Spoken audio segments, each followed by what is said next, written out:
Viewers, जैसे ही हम इस खूबसूरत कैथेड्रल में दाखिल होते हैं तो इसके फसाड पे हमें बहुत ही नायाब और खूबसूरत सॉलिड लकड़ी से बनाए गए दो दरवाजे दिखाई देते हैं। ये हैं इस खूबसूरत कैथेड्रल के सदर दरवाजे। और जैसे ही इस चर्च में हम दाखिल होते हैं तो रोमन कैथोलिक चर्च की ट्रेडिशन के मुताबिक हमें होली वाटर के बेसिन्स भी दिखाई देते हैं। जब इबादत गुजार चर्च में दाखिल होते हैं तो इस होली वाटर से अपने आप को सेंक्टिफाई करते हैं, क्रॉस बनाते हैं, अपने आप को इबादत के लिए तैयार करते हैं। जैसे ही नार्थिक्स में हम दाखिल होते हैं तो उसके साथ ही हमें सिटिंग अरेंजमेंट दिखाई देता है। जब आप इसके सेंट्रल चेंबर में नेव के थ्रू दाखिल होते हैं तो आपको इसका एम्बियंस बहुत ही खूबसूरत और वाइब्रेंट दिखाई देता है। ये है रोमन कैथोलिक कैथेड्रल का सेंट्रल सिटिंग चेंबर। अगर आप इसके सिटिंग चेंबर में देखें तो आपको खूबसूरत और थियोलॉजिकल पैटर्न्स पर मबनी बेंच दिखाई देंगे। ये वही बेंचेस हैं जब इस चर्च को फॉर्म किया गया तो इस पे इरेक्ट किए गए, रखे गए। अगर आप इसमें सिटिंग कैपेसिटी की बात करें तो इस पूरे चेंबर में आपको लगभग 700 लोगों के, इबादत गुजारों के बैठने की गुंजाइश दिखाई देगी।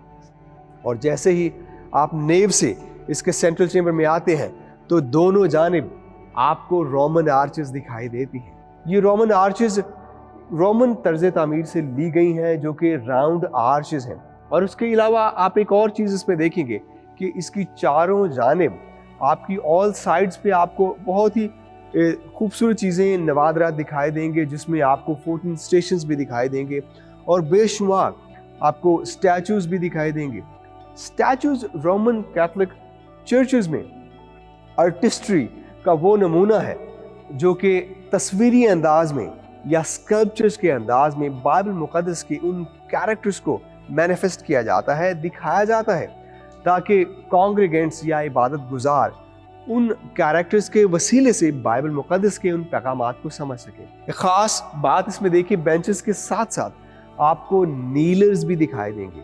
ये नीलर्स वो नीलर्स हैं जो कि कई चर्चेस में तो अलग अंदाज में आपको दिखाई देते हैं, जो कि चर्च चूँकि एक सैंक्टिफाइड प्लेस है, इबादत गाह है, लोग ना सिर्फ बेंचेस पे बैठते हैं बल्कि उसके साथ नील डाउन करने के लिए भी नीलर्स को भी बड़ी खूबसूरती से इसमें इरेक्ट किया गया है।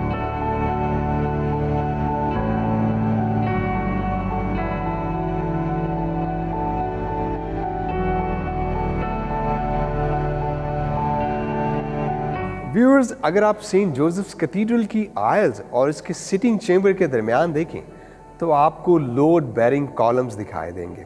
इन लोड बेरिंग कॉलम्स की दोनों साइड पे फॉर्मेशन 4 कॉलम ईच साइड है। चर्च में 4 पिलर्स या 4 कॉलम्स का होना ना सिर्फ इसकी रूफ के लोड को बेयर करता है बल्कि थियोलॉजिकली ये चर्च में मौजूद उन अनाजिले अरबा की तालीम को भी रिप्रेजेंट करता है। उसके अलावा अगर आप इसकी सेंट्रल चेंबर की छत देखें, वो बाकी चर्चेस की छत से मुनफरिद है। वो बाहर से अगर देखें तो इसकी रूफ आपको टिल्टेड या गेबल्ड फॉर्म में दिखाई देगी, जबकि इसके इनसाइड में इसकी रूफ फ्लैट है। और उसके फ्लैट होने की वजह ये है क्योंकि इसमें यूज़ किया गया मटेरियल वुड है, जो कि वही पुरानी वुड है। और इसके इनसाइड पे अगर आप देखें तो आपको क्रॉसी पैटर्न्स दिखाई देंगे जो कि बड़े मुनफरिद अंदाज में इसमें बनाए गए हैं। इसकी छत की जो यूनिक बात यह है कि इसकी टेक्निकलिटी ये है कि इसकी सेंटर में गैप है, और वो गैप इसलिए बनाया जाता है कि चर्च के इंटरनल चेंबर के टेम्परेचर को मेंटेन किया जाता है। वो बाहर अगर शदीद सर्दी हो या शदीद गर्मी हो तो वो इनसाइड चेंबर के टेम्परेचर को इतना अफेक्ट नहीं करता, जो कि एक इंसुलेशन का एक टेक्निकल मेथड है।